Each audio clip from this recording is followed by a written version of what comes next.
I'm over here at the Lowe's parking lot. I got a bone to pick with Lowe's, so I'm finally moving forward with the basement project, and I needed to order a bunch of drywall. Ordered 45 sheets of mold-resistant drywall, and I ordered that a week ago on the Lowe's website, and decided to have that dropped off with the Lowe's delivery service, which is fine. So they call me today. Today is Friday. I ordered this stuff a week ago, and they told me, "Oh, sorry, we don't have enough room on the truck.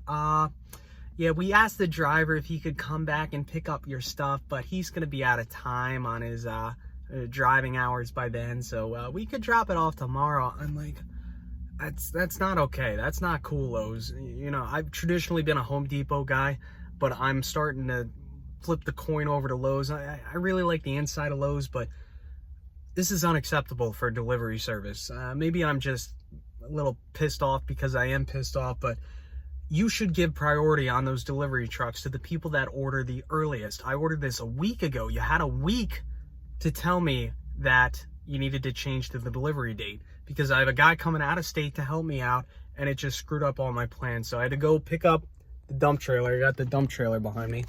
I can't flip this thing around, but you can see I got the dump trailer in the back. So I had to take that. That was full of brush, so I had to go drop that off, take off of work early, and it's a big headache. So it's 3 o'clock right now. I'm gonna go inside and see what it's. This guy's stealing wheels off a shopping cart. Looks like he's stealing wheels. Okay, maybe he's just repairing them, but it doesn't look like he works here. He's driving I don't know, a Penske rental truck. That's a little weird, but yeah, let's go inside. Let's see if we can get this pallet loaded in the back of the dump trailer without them screwing up the rest of this drywall. So wish me luck. One tip I do have, and I learned this when I used to drive tractor trailers, is always position yourself so you can easily get out of the parking lot.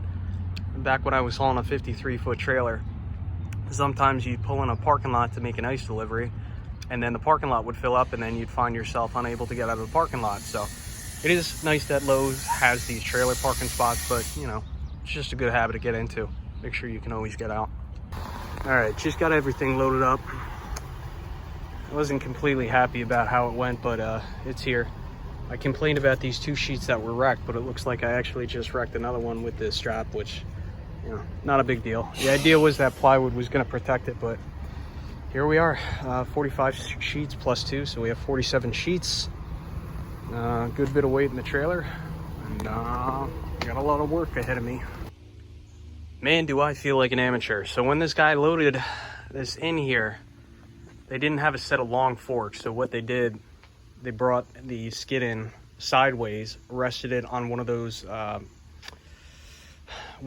metal tube framed carts, and then he brought the forklift back around this way, had one end on the trailer, lifted it up with the fork, slid it in.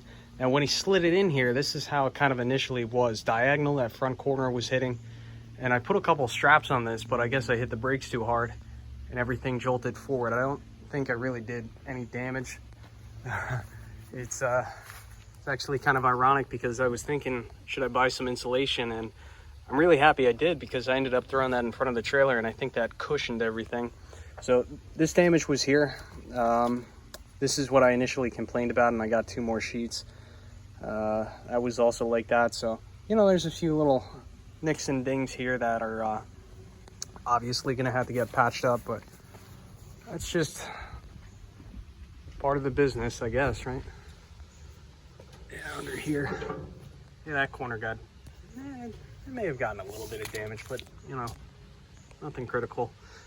So these sheets are pretty heavy. Help's coming tomorrow, so we got a lot of work ahead of us.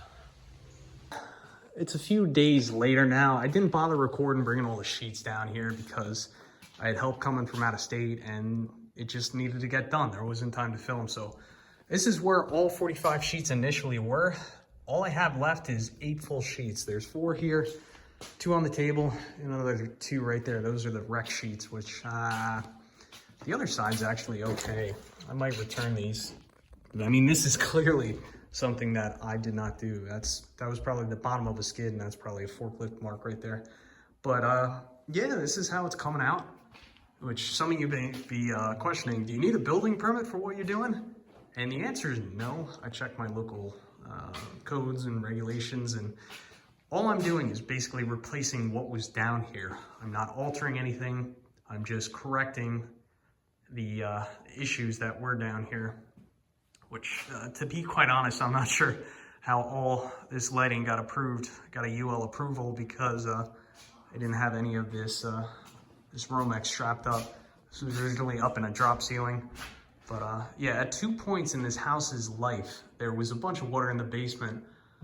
And I think I told you guys about this, but there was a huge infestation in this house. So there was insulation up in between the floor joists, insulation in between the walls there, and I ripped off all the sheetrock, pulled out all that old, nasty, infested insulation, and also added the dehumidifier down here, which that really helps with bugs. But I think what was causing most of the smell, you can see a little piece of it right there, soundboard. There used to be soundboard covering most all of this insulation, and that soundboard is basically like a fibrous, kind of like cardboard, compressed cardboard type material used to reduce sound. And basically that stuff got all mildewy and it just stunk to holy hell. But yeah, so this is what this room's coming out like. So everything looks pretty good. I'm not 100% sure if I did these corners right. I think they'll obviously come out fine, but with these corners, I put the tapered edge of the drywall in the corners right here. I think that's gonna be fine. I've never really taped before, so this will be an interesting experience.